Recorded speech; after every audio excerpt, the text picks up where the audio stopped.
donde vemos que se van superponiendo y van a sufrir un proceso de articulación ósea. O sea, se van a articular y en algún momento se van a consolidar.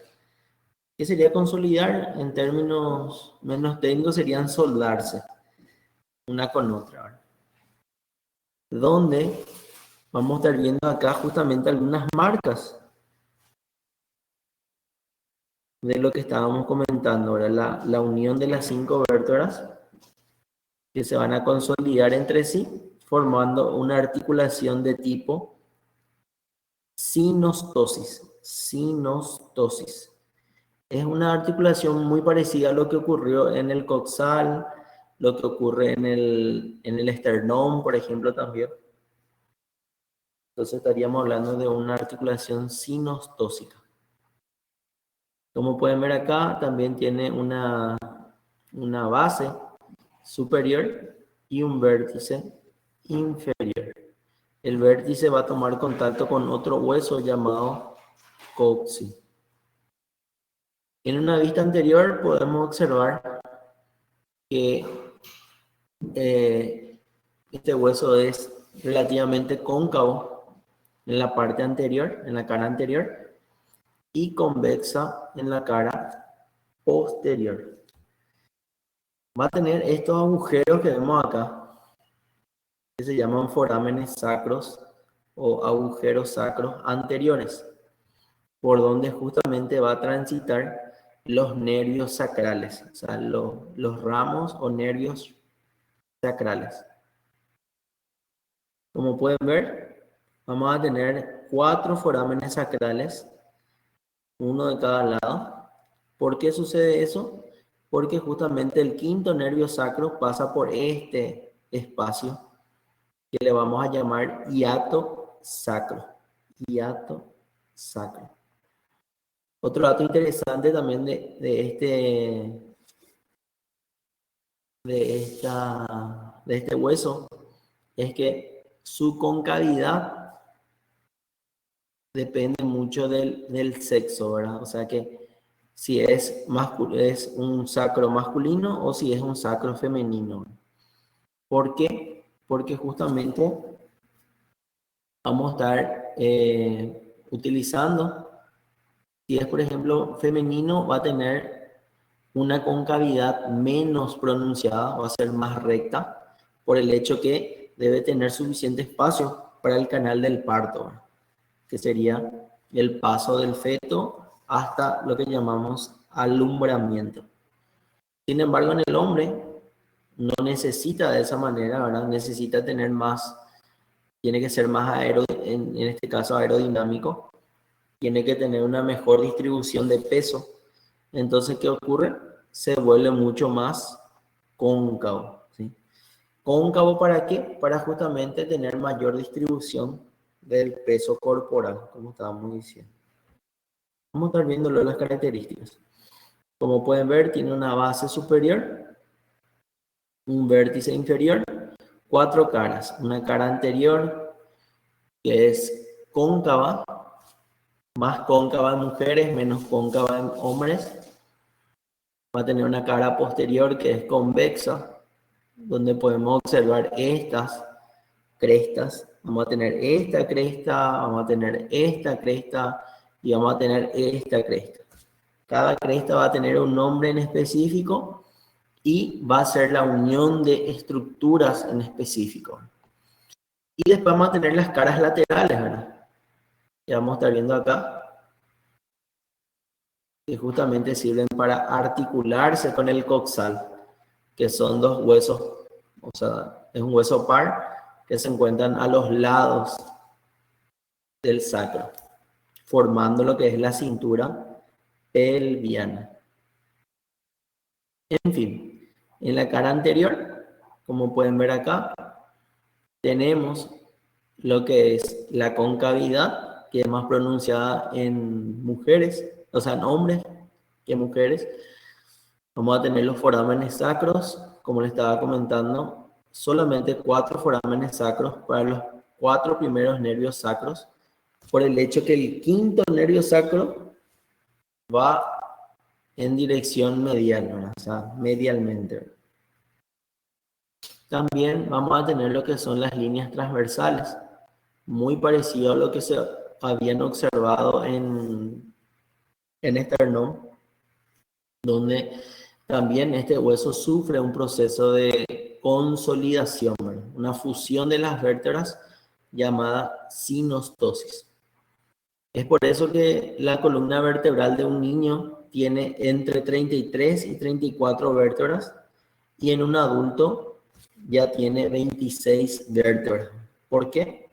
Porque de las 5 que veíamos aquí se transforma en una sola vértebra, en este caso el sacro. Se calcifica, ¿cierto? Se va calcificando. Ese proceso de calcificación se llama, el término sería consolidación, ¿sí? Consolidación. Tejidos blandos, por ejemplo, como la piel, cicatrización, ¿verdad? Cicatrización.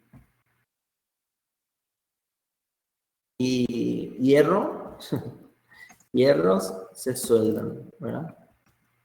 Hierros se sueldan.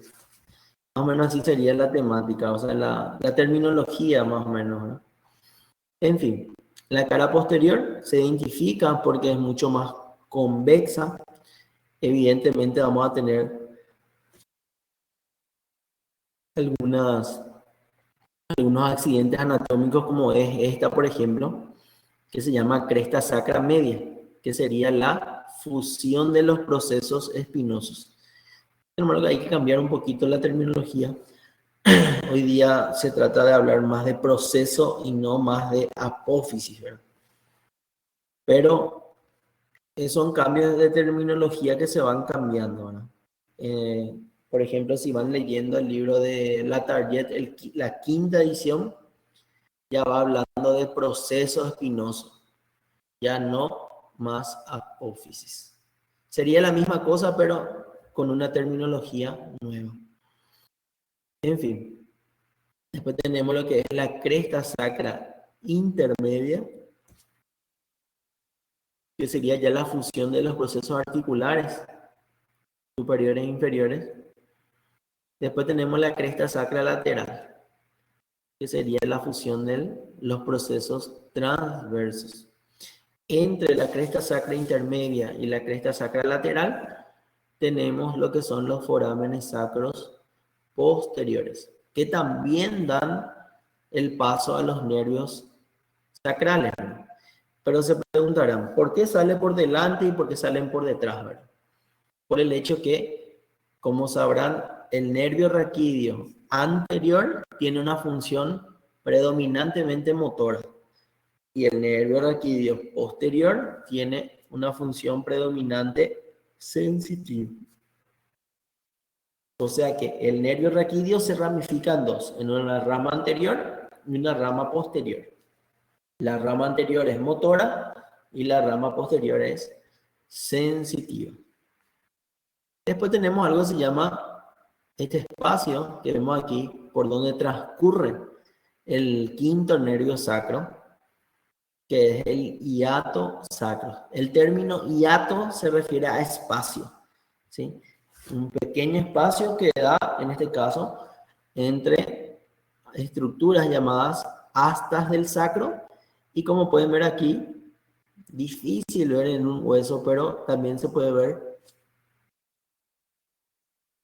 las astas del coxis. Más que nada se puede ver siempre en el hueso las astas del sacro, pero difícilmente las astas del coxis. Así también el sacro y el coxis por lo general están unidos entre sí. Entonces, cuando se describe uno, por lo general ya está el otro, ¿verdad?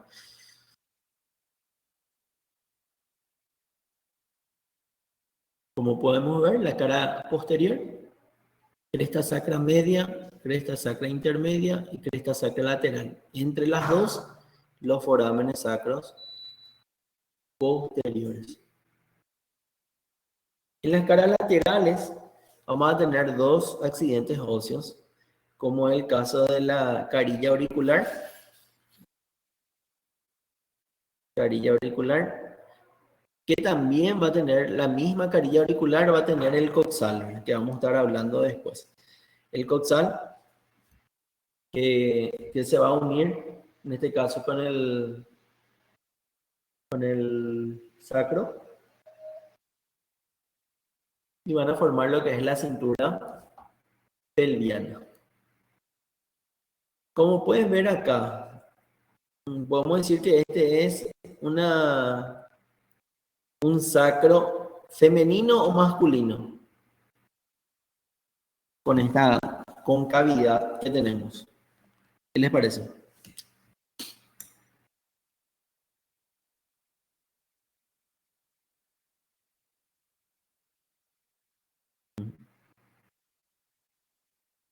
En realidad acá ya es muy pronunciado, ¿verdad? Entonces sería ya en este caso, un masculino. Inclusive hay masculinos que son mucho más pronunciados, que van a estar acá por ahí su proceso, o sea, su coxis. Acá por ahí va a estar. Bueno. Disculpe. Acá vamos a tener también la fosa cribosa.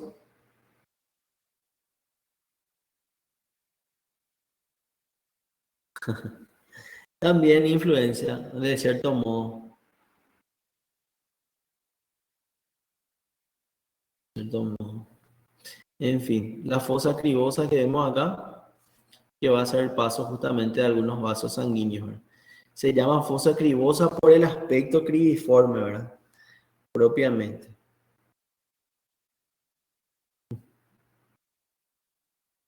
No entendí acá. ¿Qué dice acá? ¿Qué cavidad sería esta? No entendí.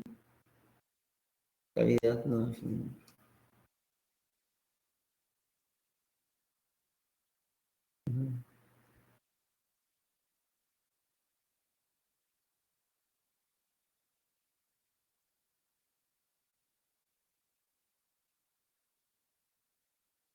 La concavidad. Sí, la que tiene la concavidad, o sea, que la que está más pronunciada la concavidad, así, si está más pronunciado como esta, ¿verdad? Que no esté tan recta, va a ser masculino. Cuando es más recta, va a ser femenino. ¿Para qué? Para que pase fácilmente la cabeza del feto. ¿Entienden? Así pasa la cabeza, pasa el hombro. ¿Entienden? Para eso es. Están entendiendo al contrario, creo. Entonces, el que es más recto es femenino. El que es más cóncavo, más pronunciado la concavidad, es masculino. Bueno.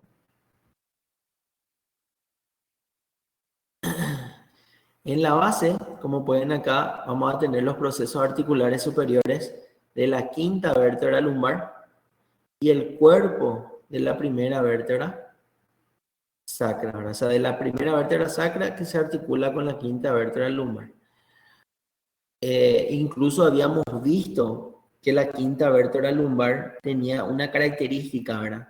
Que su cuerpo era relativamente oblicuo. ¿Por qué? Porque, como más o menos comentó la compañera acá, de cierta forma, ¿verdad? Débora acá, la columna lumbar difiere en este caso, su dirección con la columna pelviana. O sea que uno está en cifosis. Vamos a dibujar acá. A ver si conseguimos dibujar, ¿verdad? Podemos decir que uno está más o menos en cifosis.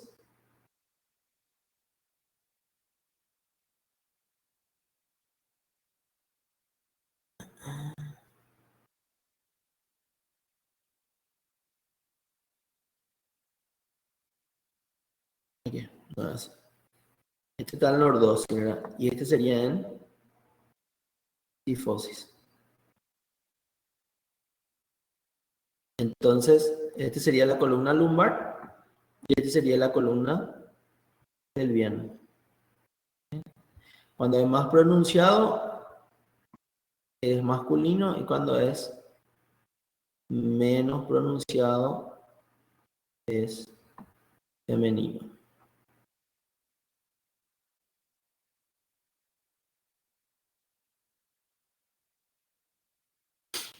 Bueno, en el vértice lo que vamos a estar teniendo es la carilla auricular. En este caso va a ser que se va a articular con el coxis. El coxis va a tener características muy parecidas a lo que es el sacro. Va a tener también una base, va a tener también un vértice, va a tener también 4 caras. La diferencia va a ser, lógicamente, algunas características también, pero que va a ser la unión de 4 a 5 vértebras. Sin embargo, el sacro habíamos dicho que era la unión de 5 vértebras propiamente dichas. Entonces, esa es la diferencia de numeración que cita el libro, que puede tener entre 33 o puede tener entre 34 vértebras. Como pueden ver acá, en la base tenemos lo que es el orificio del conducto sacro, por el cual va a pasar justamente la médula espinal. De cierta manera, ¿verdad? Porque después ya es la cola de caballo en realidad, ¿verdad? Ya vamos a estar viendo después vamos a estar viendo en realidad acá lo que pasa es la cola de caballo, no es más la médula propiamente, ¿verdad? Que van a originar justamente los nervios sacrales, o sea, el plexo sacro propiamente. Plexo sacro. Bueno, por el conducto sacro entonces salen los nervios sacrales, ¿verdad? Y se ramifican dos, en lo que es la rama posterior y lo que es la rama anterior, ¿sí? La rama posterior era sensitivo y la rama anterior es motor. Acá, lo que le estaba comentando, que no es más precisamente la médula espinal, sino que es la cola de caballo, ¿verdad? La cola de caballo. Y como pueden ver, el quinto nervio sacral pasa ya por el hiato sacro y da paso al nervio coxígeo, que es único, ¿verdad? Un solo nervio coxígeo.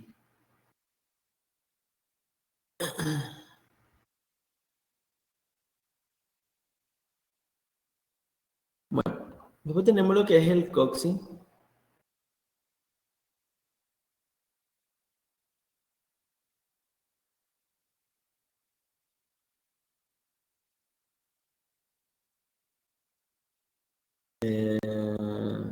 No sé. La verdad que no, yo creo que fue por el dolor intenso que sentiste seguramente. ¿Y qué le hiciste después al compañero que te tiró un coco?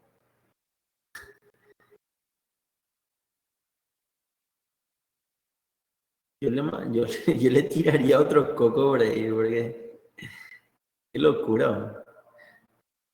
Sí, yo creo que te dio un shock nomás. Por eso nomás te descompensaste. No, no hay una relación lógica entre lo que es el...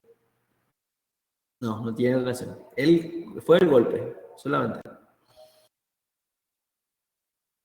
En fin, el hueso coxis que vemos acá tiene también una base, tiene un vértice y está unido, como estábamos diciendo, entre 4 a 5 vértebras coxígeas. Tiene las mismas características prácticamente de lo que es el sacro, ¿verdad? Tiene también 4 caras, como dijimos, una anterior, una posterior. Tiene también una base y tiene un vértice, ¿verdad? También tiene en la base lo que son las astas del sacro, del coxis en este caso, que delimitan lo que es el hiato sacro, ¿sí? El hiato sacro. Como estábamos diciendo, delimita el hiato sacro por donde transcurre el quinto nervio sacral. Bueno, ¿dudas al respecto acá? Huesos de la pelvis. ¿Dudas? ¿Dudas?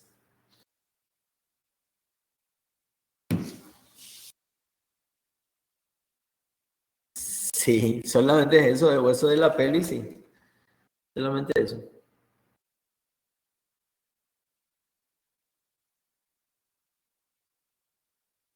Ahora vamos a dar músculos de la pelvis.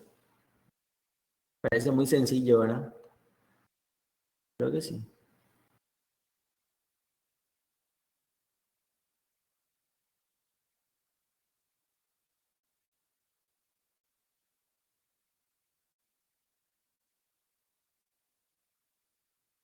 ¿Alguna duda sobre hueso de la pelvis? Recuerden que coxal nosotros ya dimos, ¿verdad? Nosotros ya mostramos coxal. Hablamos de coxal.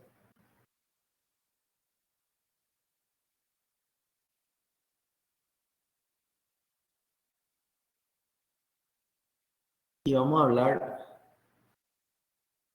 otra vez del coxal en miembro inferior, ¿sí? Ya que vamos a estar repitiendo otra vez. Entonces, no se preocupen con eso. Sí, nosotros hablamos en la primera clase hablamos del coxal. Ilion, isquion, pubis, etc. No sé si recuerdan. Bueno, voy a poner lo que es huesos.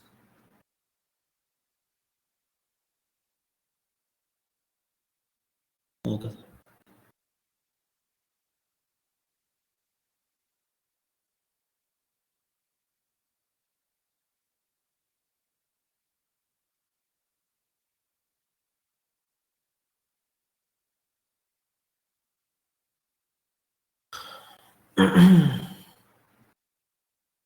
Gatito.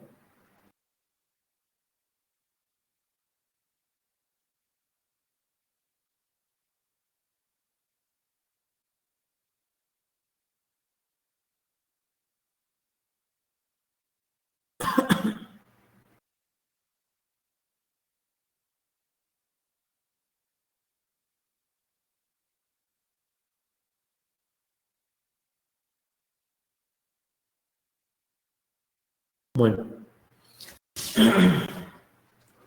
dentro de lo que son los músculos de la pelvis, vamos a estar viendo. ¿Ustedes saben cuáles son los músculos de la pelvis? Para iniciar la cuestión. Músculos de la pelvis.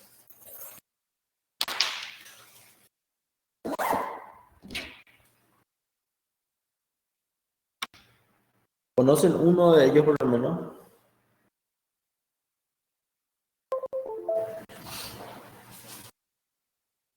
Un músculo de ellos.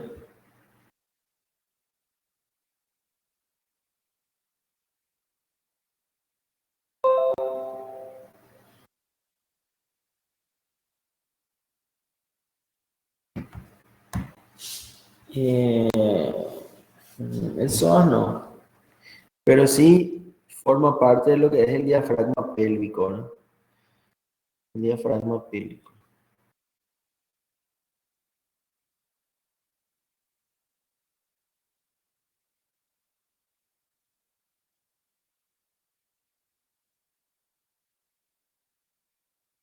Psoas,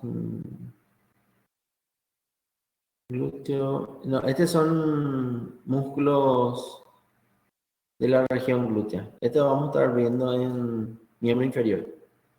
¿Sí? Este es miembro inferior. Psoas mayor, por ejemplo, era de la pared posterior del abdomen.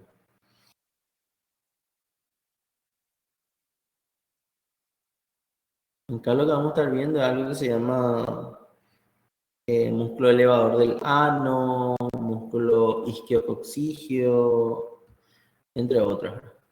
Como pueden ver acá, tenemos los músculos de la pared y suelo de la pelvis, ¿sí?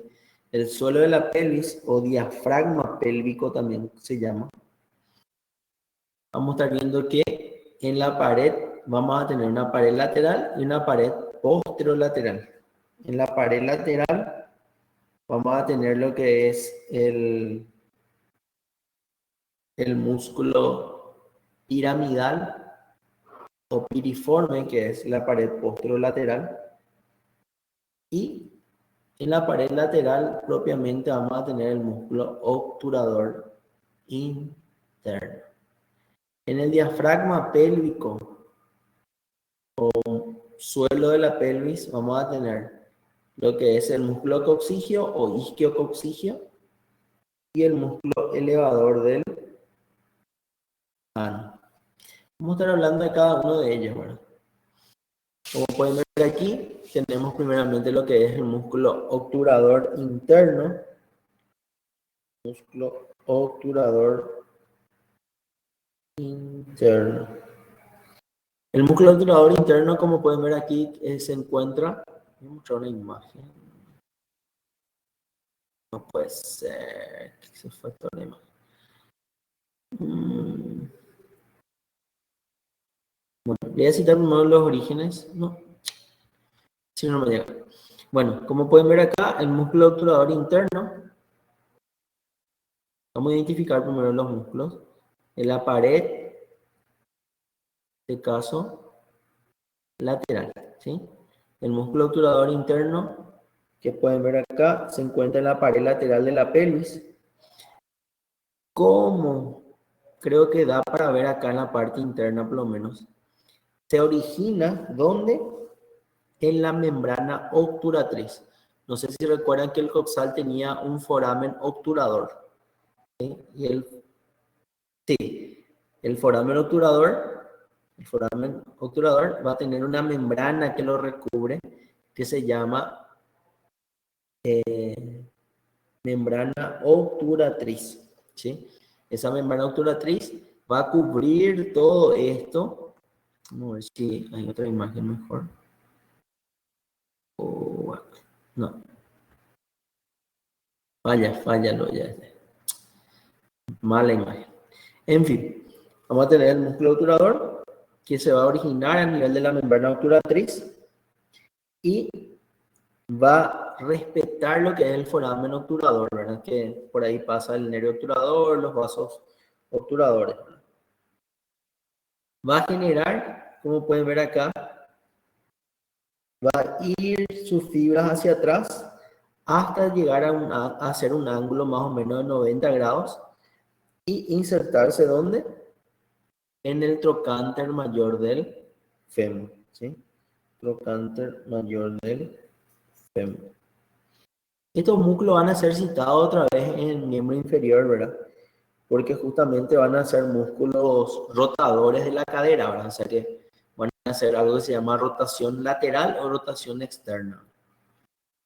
Después vamos a estar viendo el músculo piriforme, que va a ser un músculo de región posterolateral. En este caso, se llama piriforme o piramidal, ¿verdad? Como pueden ver aquí, se va a tener doble inserción.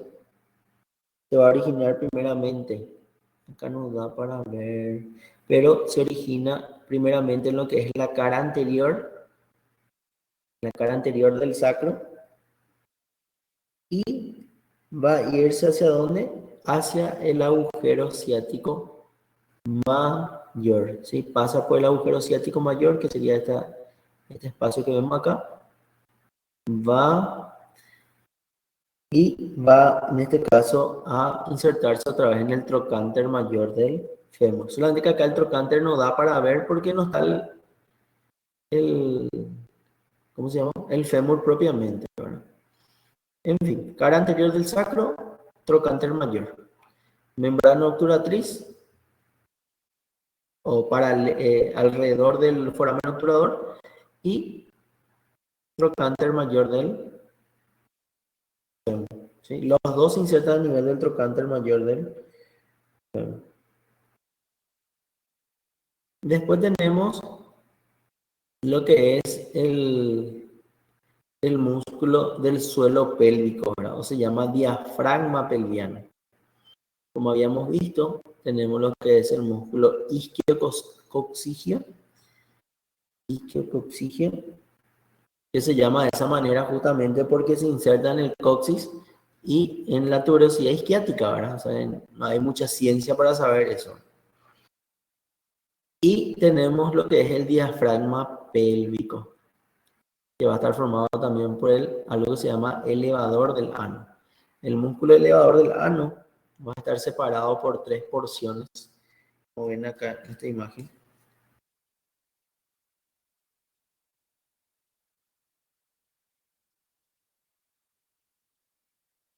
Vamos a ver.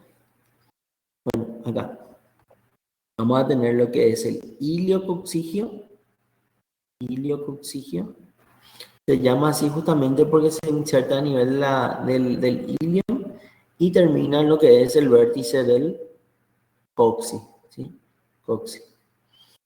Después tenemos algo que se llama pubococcigio, que la misma cosa, se inserta a nivel de la sínfisis pubiana, la tuberosidad púbica, ¿verdad? Y termina a nivel del coxis, donde en el vértice coccigio. Y después tenemos lo que es el músculo puborectal, ¿sí? Puborectal. Nuevamente aquí está acá, ¿verdad? Voy a mostrar otras imágenes para acá. Lo que da para ver mejor. Entonces los tres músculos que estábamos diciendo, el músculo puborectal, el músculo pubococcigio y el músculo iliococcigio. El nombre en sí lo ya cita el punto de inserción. Los tres músculos van a estar formando lo que llamamos diafragma pélvico y como bien dice su nombre, su función va a ser elevar el ano, ¿sí? Actúa como un esfínter inclusive a ese nivel, ¿verdad? Entonces, el músculo puborectal, como pueden ver acá, se origina a nivel púbico y termina en lo que es el esfínter anal, formando lo que es el esfínter anal. Esfínter anal. El pubococcigio, como bien dice su nombre, va de lo que es el pubis, la sínfisis pubiana y el tubérculo púbico, hasta lo que es el coxis, ¿sí?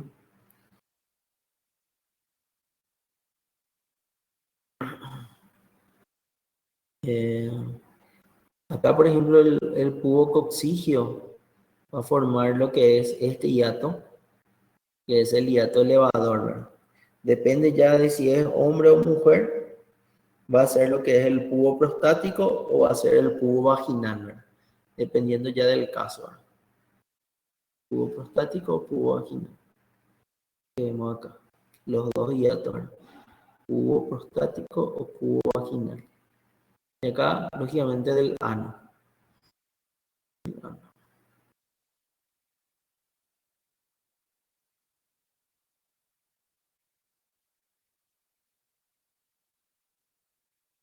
Bueno, acá tenemos otra vez los dos músculos de la región, en este caso, los músculos de la pared lateral y los músculos del diafragma pelviano, ¿sí? Los músculos del diafragma pelviano. Nuevamente, los músculos, en este caso, del diafragma pelviano y los músculos de la pared lateral. Acá, por ejemplo, da para ver cómo el obturador interno se adhiere a la membrana obturatriz, ¿verdad? Sería el foramen obturador y se adhiere a la membrana obturatriz por dentro, ¿verdad?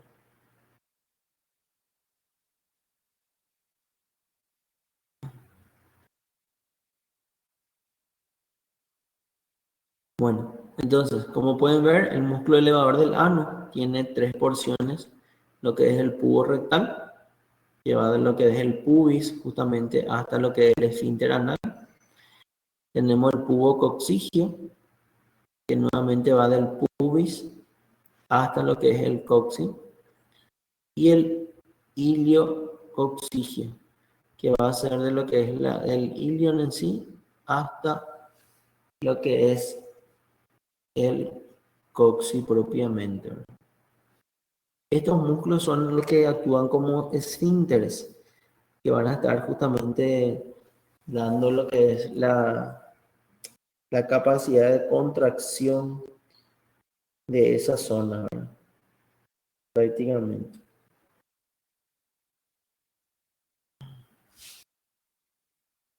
Un dato interesante también es la inervación, ¿verdad? La inervación del plexo sacro. ¿Por qué? Porque justamente algunas lesiones que se pueden dar ahí, por ejemplo, en las mujeres después del parto, generalmente cuando se le hace la anestesia raquídea, muchas veces quieren lesionar los filetes del nervio raquídeo, o sea, del plexo sacro, haciendo que después como complicación tenga alguna disminución de la capacidad esfinteriana, ¿verdad? O sea que después tiene incontinencia urinaria o en la parte del esfínter anal. Bueno, y acá va citando nuevamente, ¿verdad? El pubo rectal, de la parte del pubis, como dijimos, hasta lo que es la flexura perineal, o sea, el esfínter anal propiamente. El iliococcigio, que va a través de lo que es el ilio propiamente hasta el coxis propiamente. Y el pubo coccigio, que todo dice su nombre, ¿verdad? No hay mucho que decir. Desde el pubis hasta el coxis propiamente. Por eso es lo que estábamos diciendo, ¿verdad? Depende mucho en las mujeres o en el hombre, ¿verdad? Pubo vaginal o pubo prostático. Bueno, vamos a tener lo que es la parte lateral en este caso, el músculo elevador del ano, que va a formar lo que es el diafragma pélvico, donde va a tener fibras anteriores, mediales y posteriores, que se van a ir entrecruzando unas con otras, formando lo que es el diafragma pélvico, ¿verdad? Ya sea el músculo pubo rectal, después tenemos el iliococcigio, entre otros, ¿no?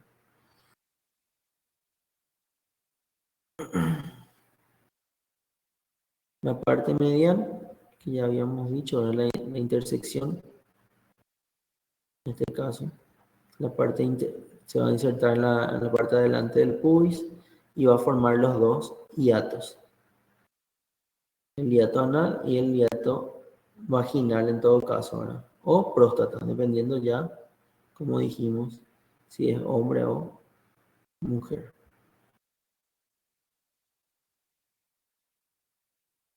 Como ven acá, el hiato anal y el hiato urogenital. Varía ya como dijimos. Hiato en la mujer va a ser vagina uretra, recordando que la uretra está más para arriba y la vagina más para abajo. Y el hiato en el hombre va a ser solamente prostático. Prostático. Bueno, el músculo coccigio, que también va a estar inervado por el plexo sacro, como habíamos dicho, va a tener inserciones tanto a nivel de la espina ciática y va hacia el coxis, ¿sí? Coxis. En forma de abanico, como pueden ver, se van abriendo sus digitaciones musculares, ¿verdad? Y todo por la cara lateral y anterior prácticamente. Acá tenemos lo que es la pelvis femenina, que es más ovalada, como dijimos, y su sacro va a ser más rectilínea. Y la pelvis masculina, que va a ser en forma de corazón, y su sacro va a ser más cóncavo, ¿sí? mucho más pronunciado.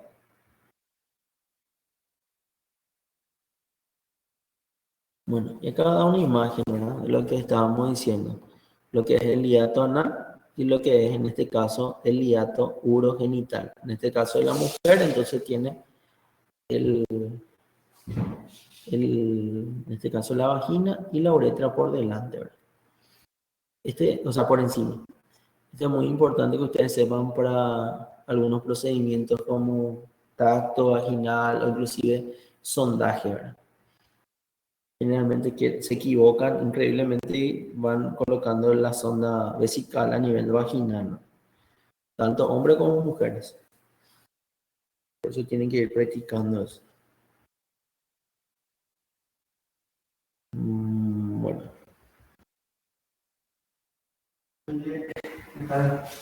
¿dudas con respecto de esta parte por lo menos?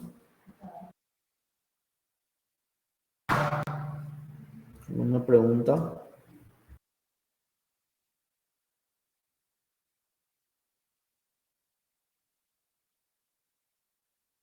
¿Cómo se dieron cuenta? Los músculos de la pelvis son más para generar esfínteres, ¿verdad? Ya sea anales o urogenitales.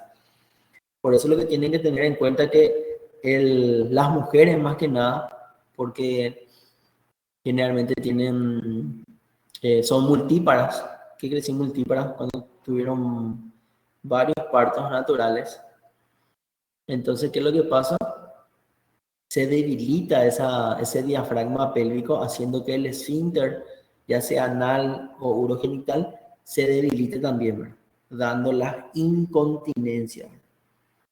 Por eso lo que es importante que por lo general tengan un plan de ejercicio, ¿verdad? Que tienen que irse lógicamente con personas especializadas y se le da un plan de ejercicio justamente para fortalecer esa zona.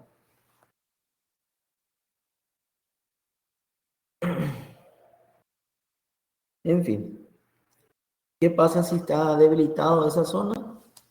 Las estructuras que están por encima de ella, como el caso de la vejiga, como el caso del útero, se van a protruir, o sea, se van a desplazar hacia adelante, dando más, en este caso, alteraciones justamente, haciendo que el sea, por ejemplo, si la vejiga está acostada, entonces tal vez va a ser incapaz de tener esa capacidad máxima de 1,5 litros a 2 litros. Saben que hay el reflejo miccional, ¿verdad? Pero de igual manera no va a perder esa capacidad total de almacenamiento de orina. Bueno, no tiene ninguna duda en este punto. La verdad.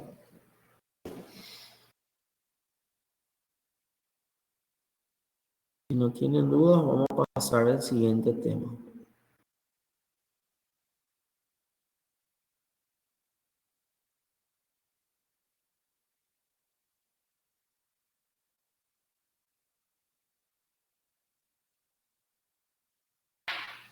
Un ratito.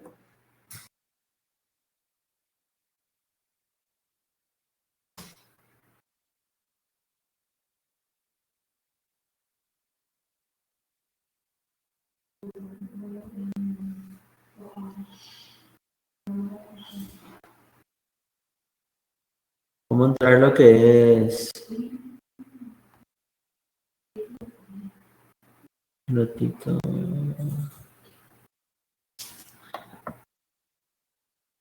Las arterias, ¿sí? En la zona pélvica.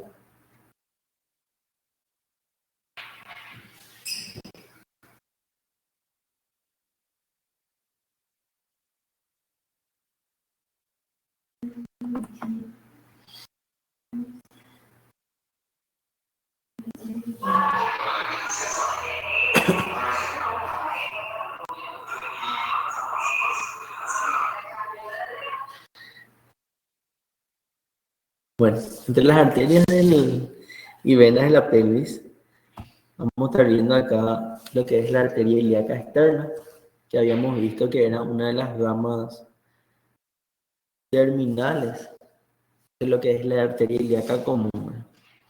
La arteria ilíaca externa nace, como dijimos, a nivel de la bifurcación, que se da más o menos a nivel de la quinta vértebra lumbar. Como bien vemos en esta imagen, se dirige hacia abajo en sentido oblicuo y lateral. Y una vez que pasa por debajo del ligamento inguinal, pasa a llamarse arteria femoral. Arteria femoral.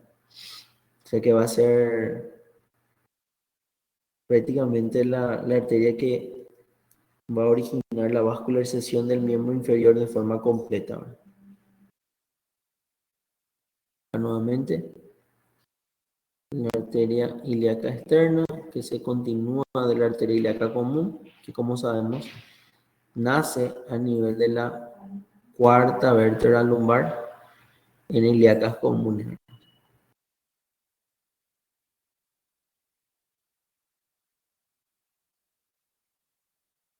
Entre las relaciones, como pueden ver aquí, vamos a tener la ilíaca externa, que recuerden que del lado derecho o izquierdo le cruzaba el uréter.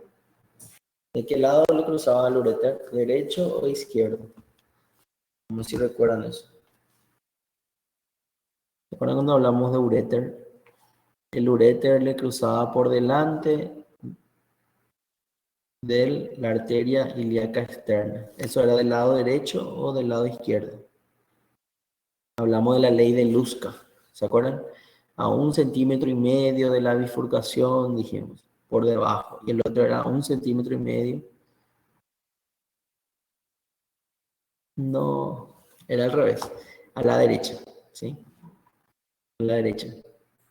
A la derecha entonces le cruza por la arteria ilíaca externa y a la izquierda le cruza directamente por la arteria ilíaca común, ¿sí? A la derecha. Entonces tenemos la arteria ilíaca externa, a la derecha lo cruza justamente por delante el uréter derecho, a 1,5 centímetros más o menos de la bifurcación, o sí, la bifurcación de la arteria ilíaca común, ¿sí? Sí, no hay problema. Bueno, eh, después vamos a tener dos ramas colaterales, que acá creo que nos da para ver, pero es una arteria que transcurre entre lo que es el músculo recto anterior del abdomen, que se llama arteria epigástrica inferior. Va ascendiendo entre las vainas del recto anterior y se anastomosa con la arteria epigástrica superior. Y lateralmente, generando justamente un círculo prácticamente, por eso se llama circunfleja ilíaca profunda, va a estar justamente circundando lo que es la cresta ilíaca, prácticamente.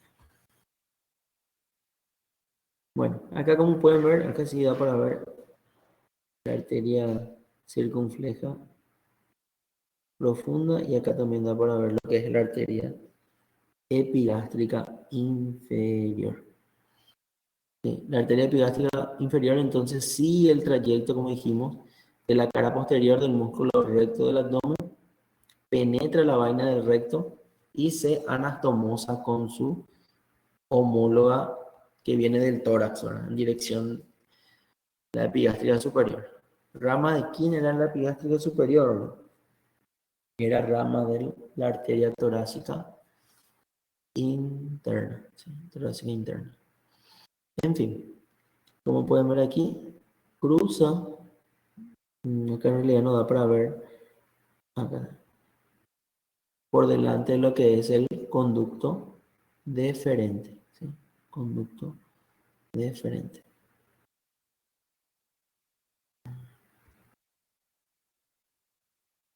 Acá justamente vemos la arteria epigástrica inferior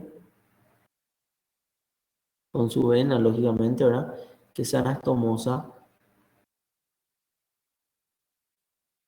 con su homóloga que viene del tórax, ¿verdad? Este va a vascularizar todo lo que es la pared anterior, ¿verdad?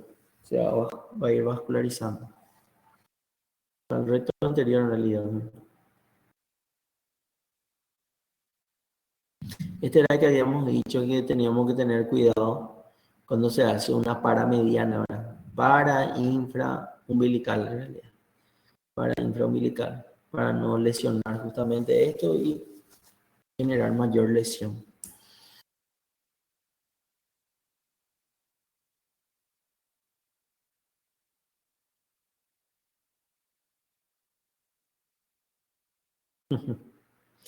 No, nosotros vamos a tener todavía clases de repaso, ¿sí?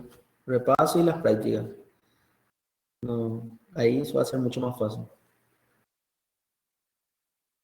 Y lógicamente tenés que leer, porque si no es medio complicado. Pero debería estar diciéndolo, en la práctica que tengamos, van a estar dándose cuenta que no es tan complicado como parece, ¿verdad?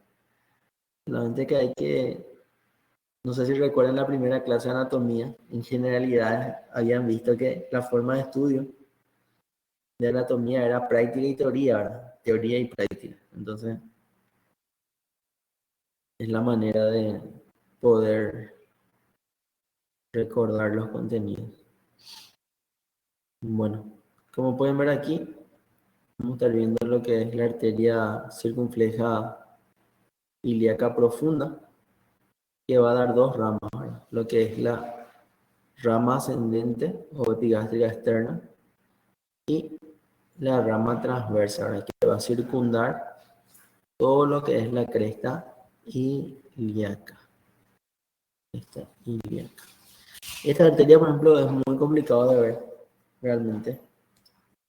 Estoy muy seguro que se pueda ver, pero si por ahí identificamos, va a ser un logro también. La arteria epigástrica entonces va a dar algunas ramas también, como es la arteria cremastérica, que va a ser ya para la bolsa escrotal, ¿verdad? La arteria para el ligamento redondo, en este caso de la mujer, la rama púbica y la rama obturatriz accesoria. Hay justamente una unión entre la arteria epigástrica inferior y la arteria obturatriz accesoria con la obturatriz en realidad, que se llama corona mortis, ¿sí? Corona mortis. Hay que buscar después. Capaz encontremos también eso. Bueno, bueno. Después tenemos lo que es la arteria ilíaca interna. La arteria ilíaca interna, como pueden ver acá, también se origina de lo que es la arteria ilíaca común, ¿verdad? La arteria ilíaca común. Y va a dar dos troncos, ¿sí? Un tronco anterior y un tronco posterior. A su vez, cada tronco va a dar otra vez sus ramas terminales, ¿verdad? Que como pueden ver, se va en sentido oblicuo y en dirección hacia abajo, y el otro que se direcciona más para atrás. La ilíaca interna, como pueden ver acá,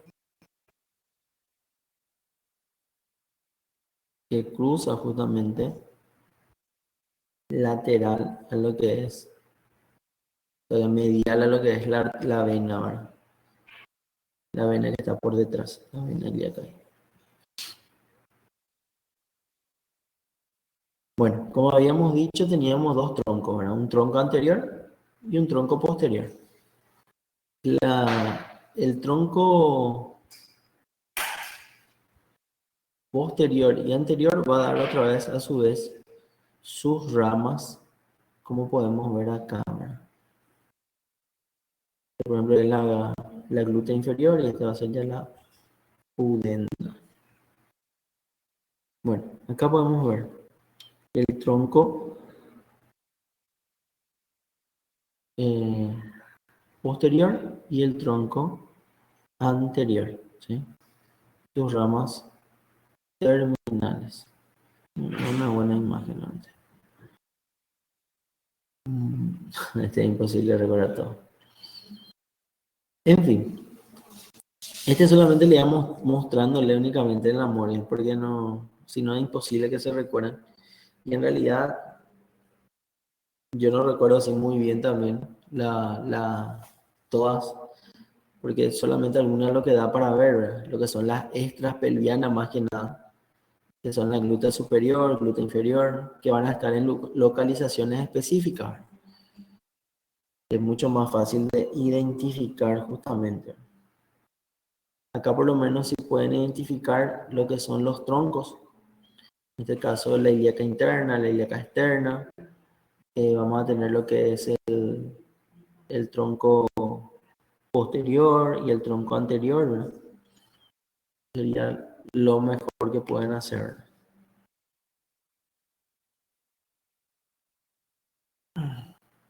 Así. Bueno, habíamos visto en este caso la arteria ilíaca interna, que dijimos que se dividía en dos troncos, un tronco posterior y un tronco anterior. Y entre el tronco anterior, que son sus ramas terminales, vamos a tener algunos ramos colaterales como son la arteria iliolumbar, la arteria sacra lateral, la arteria obturatriz, obturatoria, obturador, que justamente va a pasar por un conducto o un surco que se llama surco obturador. Habíamos citado también el encoxal.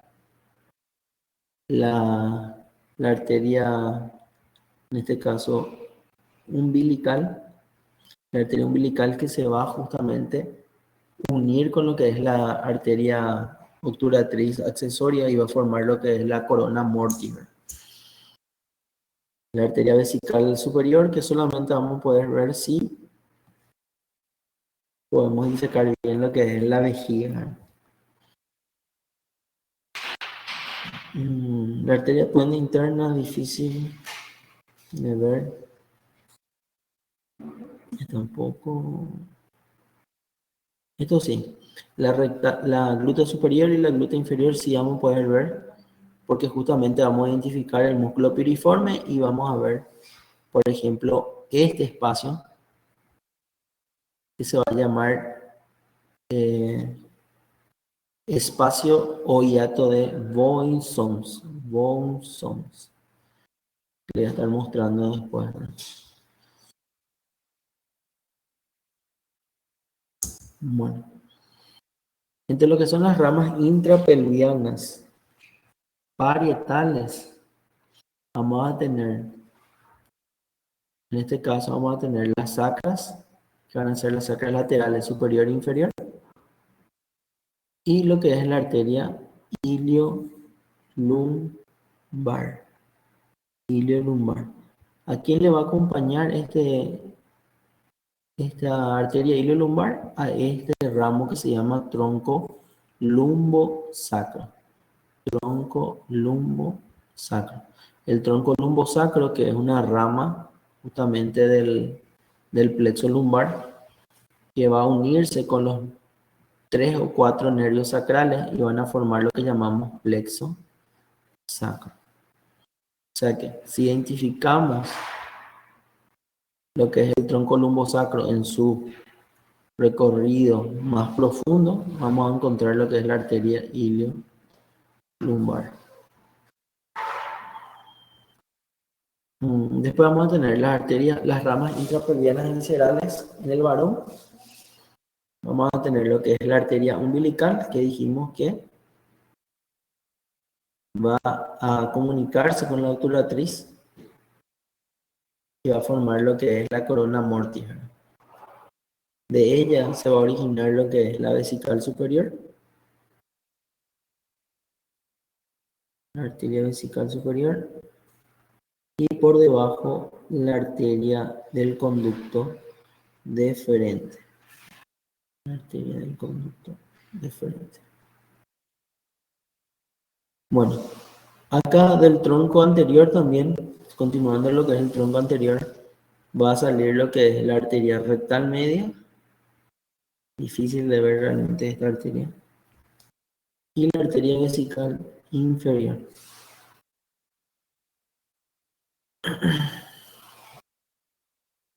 La misma imagen, solamente que, o sea, que la misma arteria en una vista más superior, ¿verdad? Misma cosa. Este sería otra vez el tronco anterior, ¿sí? Tronco anterior. Recuerden que la arteria ilíaca interna se divide en dos troncos, anterior y posterior, que a su vez otra vez se ramifica en ramos, ¿verdad? Acá justamente vamos a ver lo que es la arteria glútea superior, que pasa por encima del músculo piramidal o piriforme, la glútea inferior que pasa por debajo, ¿verdad? Esto sería la escotadura ciática mayor del coxal, que justamente se divide por el músculo obturador. La arteria obturatriz, que habíamos dicho que pasa por el surco obturador. Y así, ¿no?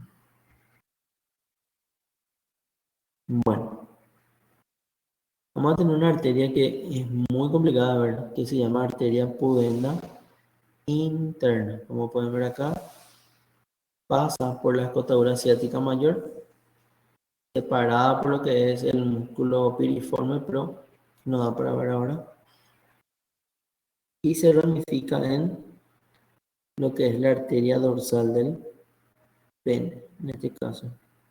La arteria dorsal del pene sí vamos a poder observar. En fin, la arteria ilíaca interna va a tener ramas colaterales de acuerdo a sus troncos, ¿verdad? Las primeras y más superficiales van a ser la ilio lumbar y las sacras laterales, y las más profundas van a ser ya las que están aquí, ¿verdad? De la que es más fácil ver va a ser la glútea superior y la glútea inferior y la obturatriz. El resto es complicado. Las ramas nuevamente de cada una.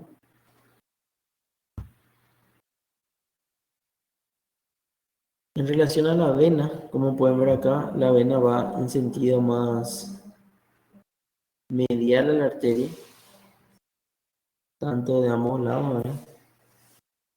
Recibe algunos afluentes como son las venas epigástricas inferiores y las venas circunflejas ilíacas profundas, que habíamos visto que también eran ramas de la arteria ilíaca interna.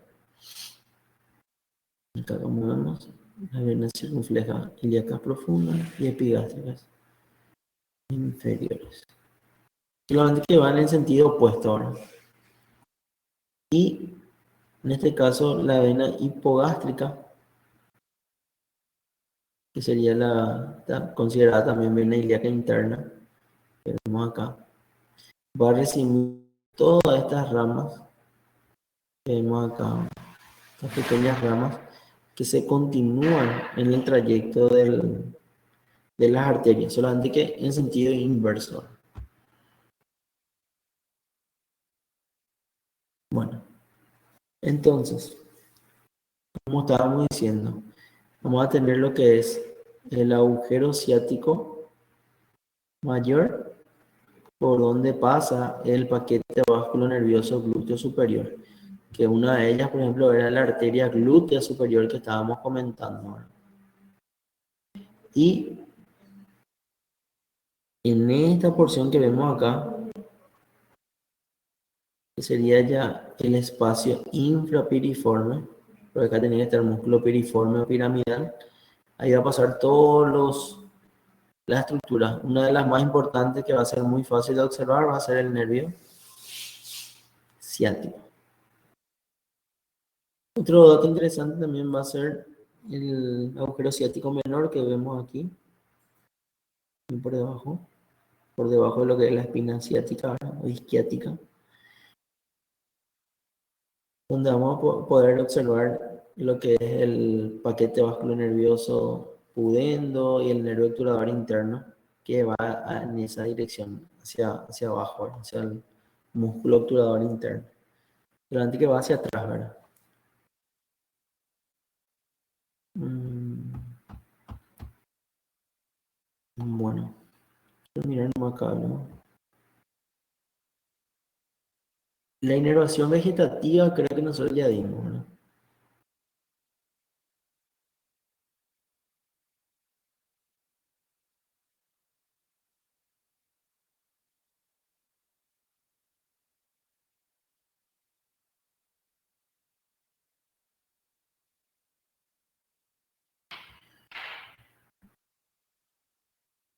Vamos a dar un receso hasta las 3 y después vamos a empezar ya lo que es... Gracias. Vamos a ver algunas láminas justamente para poder ver si podemos identificar las estructuras, ¿está?